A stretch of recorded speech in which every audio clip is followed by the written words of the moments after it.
Bhadrachalam all pensioners and retired persons association కార్యాలయంలో తెలంగాణ రాష్ట్ర ఆవిర్భావ దినోత్సవ వేడుకలు ఘనంగా నిర్వహించారు. భద్రాచలం డివిజన్ ఆల్ పెన్షనర్స్ కార్యాలయం ముందు ఆచార్య జయశంకర్ చిత్రపటానికి డిగ్రీ కాలేజ్ మాజీ ప్రిన్సిపల్ తిప్పన సిద్ధులు, బంధు వెంకటేశ్వరరావు పూలదండలు వేసి నివాళులర్పించారు. అనంతరం జెండా వందన కార్యక్రమాన్ని అత్యంత ఘనంగా నిర్వహించారు. ఈ వేడుకల్లో భాగంగా ఉదయం 9 గంటలకు తెలంగాణ తొలితరం ఉద్యమ నాయకులు శ్రీ తిప్పన సిద్ధులు జాతీయ పతాకాన్ని ఆవిష్కరించారు. ఆల్ పెన్షనర్స్ అసోసియేషన్ ఉద్యమ పతాకాన్ని బంధు వెంకటేశ్వరరావు ఆవిష్కరించారు. అనంతరం బంధు వెంకటేశ్వరరావు అధ్యక్షతన జరిగిన సమావేశంలో తొలితరం తెలంగాణ ఉద్యమ నాయకులు తిప్పన సిద్ధులు మాట్లాడుతూ తెలంగాణ రాష్ట్ర సాధనలో చైతన్యాన్ని, త్యాగాలను స్మరించుకుంటూ తెలంగాణ రాష్ట్ర ఆవిర్భావంలో బాధ్యతాయుతంగా భాగస్వాములు కావాలని పేర్కొన్నారు. ఈ సందర్భంగా తిప్పన సిద్ధులు ఆల్ పెన్షనర్స్ నాయకులు పెన్షనర్లు శాలువాలతో ఘనంగా సత్కరించారు. అనంతరం స్వీట్స్ పంపిణీ కార్యక్రమం నిర్వహించారు.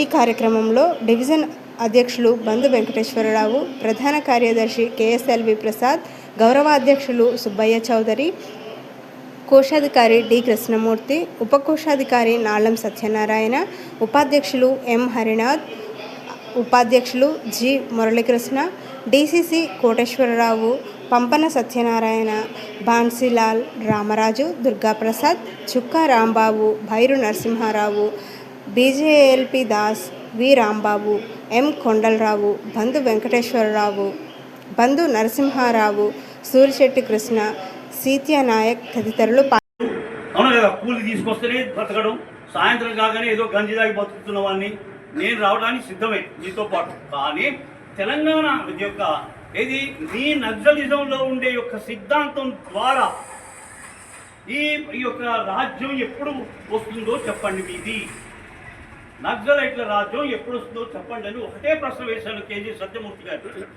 ఆయన ఒకటే అన్నాడు, ఇప్పుడు వస్తుందని చెప్పలేను నేను, ఎప్పుడైనా రావచ్చంటే. మరి ఎందుకంటే పోలీసు వాళ్ళకు వ్యతిరేకంగా పోయి చావడం? ప్రజలను మార్చండి. నాకు స్టూడెంట్స్ రోజుకు 2-3 క్లాసులు తీసుకుంటే 150 మంది ఉంటారు. 150 మంది కూడా అసలు మానవత్వం ఏంటో చెప్పండి, మనం ఎందుకు నష్టపోయామో చెప్పండి, మనం ఏ విధంగా బతకాలో చెప్పండి. ఆ విధంగా ఉపాధ్యాయుడికి మాత్రమే ఛాన్స్ ఉంటుంది, ఎవరికి ఉండదు. ఆ టీచర్ అవ్వాలని నా ఉద్దేశం. లేదా లెక్చరరో టీచరో ఏదో అవుతానో, కానీ నేను మాత్రం అడిగి రానని చెప్పాను. ఆ విధంగా తెలంగాణ కోసం పోరాటం చేస్తే విధంగా నేను కొంత బయటపడి వీళ్ళందరినీ కూడా తీసుకొచ్చి జైలు పోయి, జైల్లో కూడా నేను సెక్రటరీగా ఉన్నాను. అప్పుడు నక్సలైట్ లీడర్లు నాకు అటాచ్ అయ్యారు. అందులో ముఖ్యంగా కేజీ సత్యమూర్తి గారు, తర్వాత గట్టం నరసింహారెడ్డి గారు, వీళ్ళంతా కూడా నా పక్కలో, అంటే నేను వేసుకునే యొక్క మంచం పక్కలే వాళ్ళ మంచాలు ఉన్నాయి. అంచేత ఎప్పుడు వాళ్ళతో మాట్లాడుతుండే వాళ్ళం మేము జైల్లో. నన్ను పూర్తిగా రమ్మని చెప్పాడు, ఇది రాదు, తెలంగాణ రాదు, నువ్వు బయటికి రాగానే మాతో పాటు అడ్డులో పోదప్పా అన్నాడు. నేను ఒకటే ప్రశ్న వేశాను ఆయనకి, అయ్యా నేను రావడానికి సిద్ధమే, కారణం